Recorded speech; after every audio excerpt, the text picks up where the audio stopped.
Cabbage curry అంటే boring అనుకుంటున్నారా? ఒకసారి ఇలా చేసి చూడండి, ప్లేట్ క్లీన్ అయిపోతుంది.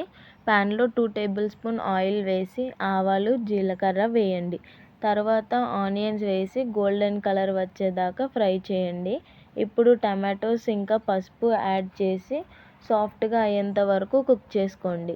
తర్వాత ఫైనల్లీ చాప్ చేసుకున్న క్యాబేజ్ యాడ్ చేసి మిక్స్ చేయండి. అందులోనే సాల్ట్ వేసుకొని కలిపి మూత పెట్టి మీడియం ఫ్లేమ్లో 5 నిమిషాలు కుక్ చేసి అందులోనే కారం, ధనియాల పొడి, కొంచెం గరం మసాలా, కొద్దిగా వాటర్ వేసి బాగా కలుపుకోండి.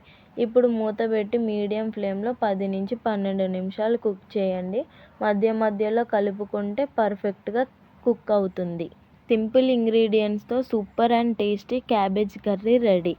ఈ రెసిపీ నచ్చితే లైక్ చేయండి, మీ ఫ్రెండ్స్కి షేర్ చేయండి. ఇంకా ఇలాంటి easy and tasty Telugu recipes కోసం మన ఛానల్ని సబ్స్క్రైబ్ చేసుకోవడం మాత్రం మర్చిపోకండి.